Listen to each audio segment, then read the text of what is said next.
From Rea Associates Studio, this is Unsuitable, a management and financial services podcast for entrepreneurs, tenured business leaders, and others who are ready to look beyond the suit and tie culture for meaningful, measurable results.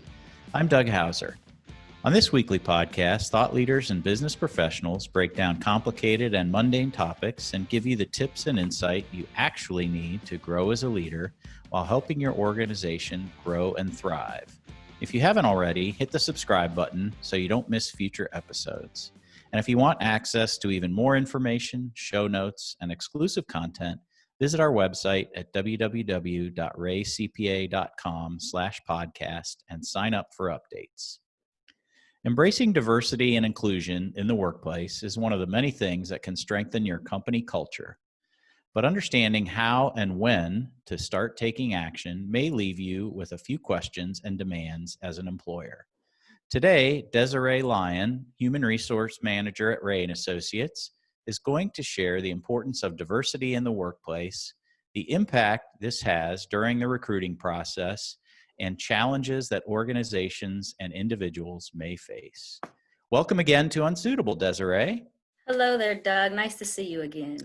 Yes, I wish we were visiting in person, and shout out to you. You were our famous guest for episode number 200. So hopefully we can, we'll have to make that a thing and have you back on every 100th episode at least. So that would be fun. I'd like to be a part of those milestones. Yeah, absolutely. As would I, for sure. So. Obviously, very strange and interesting times that we are in, and I am just super excited to talk about this topic today, diversity in the workplace, and I think it's something that certainly we need to focus on. So, talk a little bit about your perspective and in terms of understanding the importance of diversity and inclusion in the workplace. One of the things with diversity and inclusion, it's very mainstream nowadays. Mm-hmm. And what we don't want to do is allow it to just be mainstream to become trendy or a cliche. It actually matters. It actually is something that's important for organizations to adopt and live by. Diversity is something that, many times we can hire folks into an organization and just say, okay, here's your work, we'll see ya, and then check a box and say we've done it. However, a big piece of that is the inclusion side. So we want to make those same employees feel welcome, feel comfortable, having the ability to understand, if you have an open door policy, boardroom meeting, let's talk, let's hear from you, understand your perspective. Invite people to the table, welcome them on, different leads or events, activities. You want to get to know people. I know in our organization, a lot of times, people love to take one another out to lunch. Make sure that you're taking people out to lunch to get to know them. That's a part of the inclusion process. Yeah. So you don't want to forget one without the other. I think that is super important. That's great perspective. And I think of one of the basic tenets of our organization, one of the pillars that we have, which is growth. And I always try to remind folks that growth doesn't mean necessarily that you're growing revenues. It's evolution, evolving how you think and how you do business. And certainly diversity and inclusion plays a part in that, correct? I mean, that's super important. I think that's what you're trying to focus on. Touch a little bit on the benefits of, you did already, but on the benefits of diversity in the workplace and why it's important. I know I'm interested to hear your perspective on that too. Sure. Well, diversity, it provides a variety of perspective. You have people from all different walks of life bringing new ideas, improving creativity, and then, adding in their own cultural insight. A lot of companies have a reputation as being a good place to work. But the question we need to ask ourselves is that actually relevant to everyone? So, we got to think in terms of a broader perspective. You even have studies that have been done, with executive boards. So many companies with a diverse executive board have a 95% higher return on equity than organizations that don't. So, Yeah. you can increase your revenue, you can, profitability goes up. And then also you want to think about a benefit of your employee base to look like the community that they're a part of, Yeah. especially in a metropolitan city. So if you're in a large city, you have a lot of, great cultures there. Make sure that you keep that in mind when you're doing your recruiting. It's important to seek out diverse talent for the entire organization too, not just, one segment, like, for example, customer service or sales or, one piece. There's a broad array of people out there with great backgrounds that can really be added, and they want to be added to an organization that promotes equality and welcomes diversity. And that's good for just retention overall. Desiree, the point you bring up is so vitally important. I can tell you from personal experience, and I learned this the hard way. I was involved with two organizations that failed, and I look back in hindsight, and the reason that they failed had a large a part of that was due to groupthink, and they got sort of everybody who thought the same Hmm. in leadership positions, and they just kept going down this path without any difference of perspective or thought. So maybe talk a little bit about how inclusion and diversity fit into that, and it has to do also with the way that you think and approach things, right? Sure, sure. It's about taking action from an employee standpoint. Many times, it's great that we get referrals, folks that know folks that do the same things that we do. That's all Hmm. wonderful. However, when you start to just rely on only your network, you tend to miss out on so many other people that are out there who have, the same skill set that can bring the same level of quality, but also can bring a different type of motivation to your organization. And Yeah. I think that it just really aligns with, cultural biases and stereotypes and just fear, Yeah. misconceptions. There's so many things that tie into why we're safe and comfortable with that groupthink mentality. Yeah. So it's important to kind of dismantle those things. And the best way to do that is from, trainings, understanding how to manage in a diverse workplace. Those are things that some people don't understand because in the business world for many years, a lot of those practices unfortunately were acceptable. But now Right. as we grow and, the faces of our nation is ever changing, therefore the workforce has to change as well. Right. So it's important to even, I always encourage leaders to, read together, find a book Yeah. and read together and talk about those things, because it shouldn't just be an HR issue too. This shouldn't just be an initiative enforced by human resources. This has to be a leadership strategy, part Yeah. of a plan that expands on the growth, like you mentioned earlier.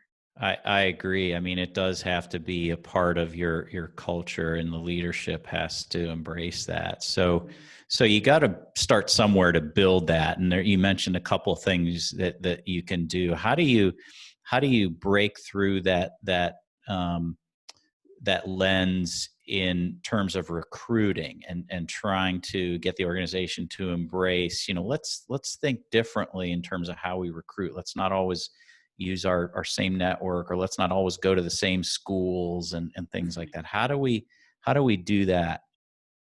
Well, one of the ways that you do that is just really by, introduction. I know one of the things that occurred in my, new role here with the firm was just I brought in a different idea of recruiting as different, because it was just somewhere that I was at before. And Okay. I knew that, okay, well, let's expand to this location or a different, school or certain organizations that I may be able to bring contacts with me Mm, that said, hey, I know you, let's talk, and here's another great organization. And that's how you expand the network. That's how you kind of maintain that level of outreach. And I know many organizations, they really focus on their volunteer work. So a lot of organizations out there, generally have some form of a base where you can volunteer in even the business aspect. So, for example, I did an internship many years ago with an organization that taught financial literacy in public school districts. So just imagine if that organization was not there to teach, these students who, don't have the same opportunities or understand how to function in a high level business world. So starting at that ground level really increases your opportunity to help change even the next generation. But Yeah. it really, overall is about just really taking the steps to, start an affinity group once you start to build up your employee base of diversity and different cultures. Connect with some of the, your chamber of commerce. Mm. There are business organizations that are specific to certain cultures and backgrounds and races. So there's so many avenues that we can definitely take advantage of. And to your point, I like some of the things you emphasize there. You have to think of this as part of the long game, correct? Mm-hmm. It's not Yes. just, hey, okay, hey, it's a temporary thing. We're going to increase our recruiting or hire, here for a while, and then we fall back into these bad patterns and habits that existed. Right. So you've got to ensure that stays a part of your mission and vision, right? Is it, do you Sure. see more organizations adopting that in terms of their long-term planning? Well, yes. And one of the awesome things about it is there's actually companies out there who are amending or changing their mission statement Mm, to include promoting diversity. So I think that's a powerful move because in all of the organizations I've ever been a part of, the mission statement was the core at, hmm how the employees functioned and behaved and did business. So when you include that into your strategic plan, it helps transition the mindset of the entire employee base. So I think it's huge. And as I stated before, we don't want to stick with trends and just fall in line because everybody else is doing it. And I want to say this too. I had a meeting with a regional president that I work closely with, and he said something that was just phenomenal to me. He said that we want to do things, we don't want to do things just because we have to. We want right. to do them because it's the right thing to do. Yeah. And that stuck with me. So, having a leader to kind of step out and say, hey, we're going to do this because it's right, not just because it looks good. That's the idea and the mindset that many organizations need to continue to walk in. Yeah, I wholeheartedly agree. And unfortunately, you see some organizations only change when there's something that forces them to do so. And the change obviously still is good and needs to happen, Mm-hmm. but we need to embrace that overall, right? And it's Yes. not something that needs to always be forced. We've got to continue to evolve in that thinking. So how do we move to the next level? If I'm an employer, I'm a typical client of ours that's owner managed business. How do I, as a mid-market owner managed business, how do I take action as an employer without being forced to? What are some of the things I can do? Well, one of the things I always say, do some research. There's so much out there that we could really, just take advantage of in terms of learning. One of the things that I would say is, depending upon the industry that you're in, check in terms of that industry with the Mm, local, if it's even trade schools or high schools or universities, 2-year schools. Find out, the employee, or not, one shouldn't say employee base, but find out the student base there, the potential upcoming graduates. How can I get a hold of those who are coming out of school that do what I do or that can help grow mm, my business? That's just one piece. Another thing is, community organizations are huge. Like I said before, the mm, chamber, you have like the urban league, they all have a diverse job board. So mhm. these are ways to say, hey, this is what I'm looking for. Why don't we talk and keep in touch? Or here's the number to my HR team. There's so many varieties because you don't want to exclude anyone. So Right. it's simple things like that. Even just a small post on a job board that you can actually get promoted, even on a diverse website. So there's a lot of different things that you have to just really dive in, do your research, maybe seek out an organization that can do some consulting work for you, and tell them exactly what you want and say, hey, I want to build my diverse candidate employee base. How can I Yeah. really find some candidates that will help me grow my business in the long run?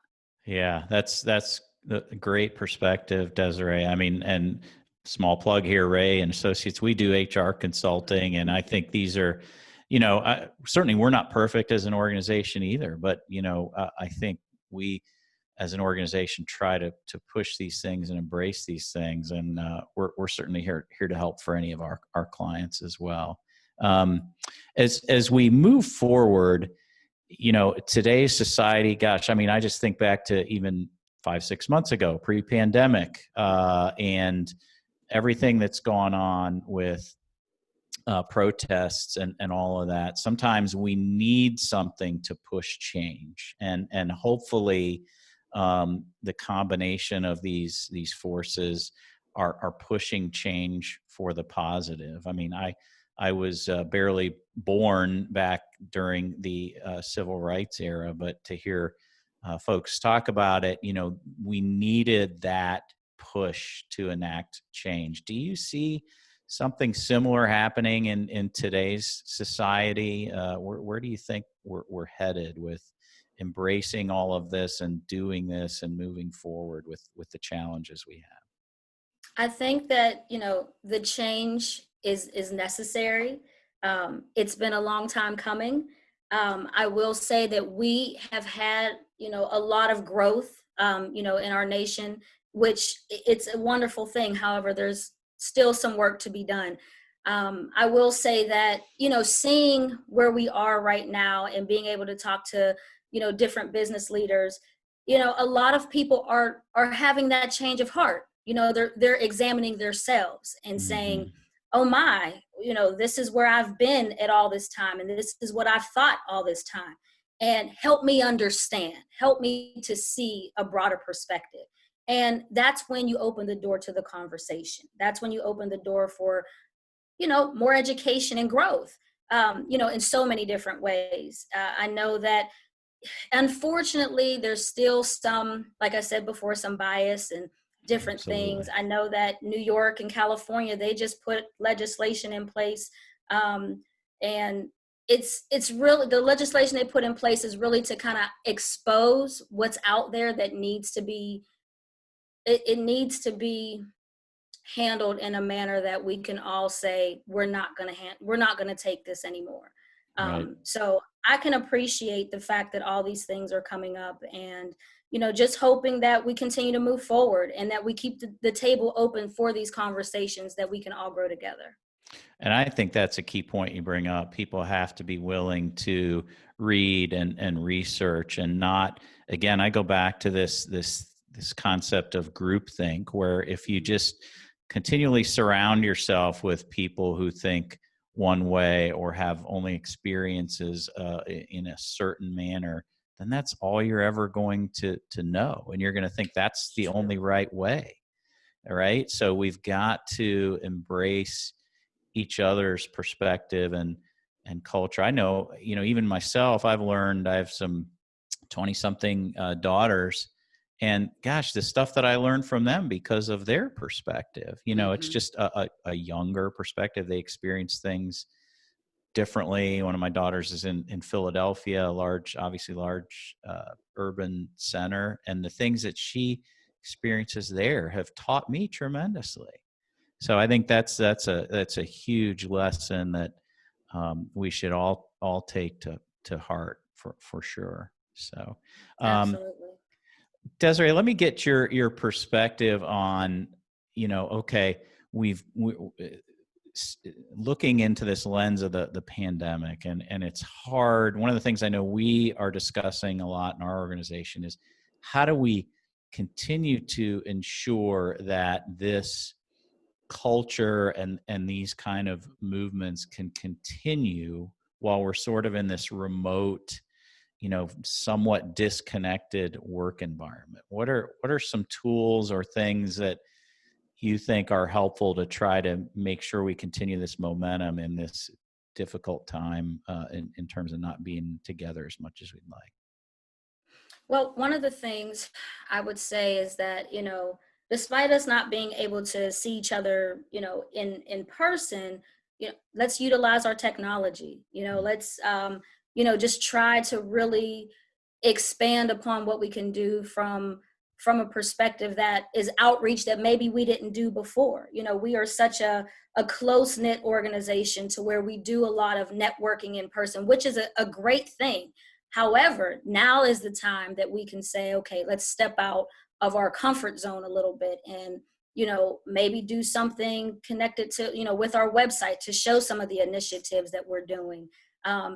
Making sure that, we're always staying close and connected through our fun Zoom meetings that we have as an organization.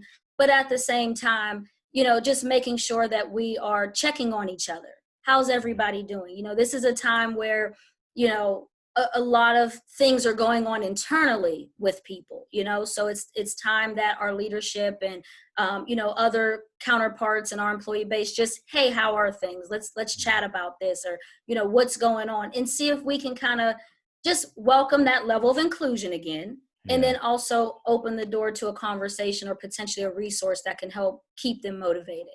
Yeah, I think that's great perspective. You want to, we spend so much time with our employer. We want to make sure that it's more than just a job, right? You've got to make sure you build that. I know it's somewhat cliche, but I think sometimes we forget that. I know, being a part of an older generation, it's when I started work way back when, it was like, hey, you just showed up, you shut up, did what you were told. Mm-hmm. Well, that doesn't work, right? Sure. And that's all part of this evolution that we're talking about. But it really takes an embracing at the highest level. So, Desiree, do you have any additional thoughts that come to mind, or what are your biggest, what's the biggest takeaway that you might have for our typical clients, in those that kind of owner managed business world? One of the things that really sticks with me, even as I grow in my career, is don't be afraid to think different. Just because we're used to the same thing doesn't mean it's always accurate. With over time, and don't beat yourself up, because over time we can all evolve. And it's a respect thing. So let's just, respect one another, and just be open to change. I think that's really the biggest key to help us continue to grow. Yeah. Continue to evolve and change, and be informed. And I think that's great perspective. And well, Desiree, I really appreciate your time today. It's certainly an interesting time. And I think this is just, wonderful business perspective, and certainly life perspective that we should all reflect on, and certainly take more time to do so. So really appreciate your time and efforts with our organization, and your time and efforts today. So thank you. Of course, my pleasure. And if you want more business tips and insight, or to hear previous episodes of Unsuitable, please visit our podcast page at www.reacpa.com/podcast. And while you're there, sign up for exclusive content and show notes. Thanks for listening to this week's show. Be sure to subscribe to Unsuitable on Apple Podcasts, Google Podcasts, or wherever you're listening to us right now, including YouTube. I'm Doug Hauser. Join us next week for another Unsuitable interview from an industry professional.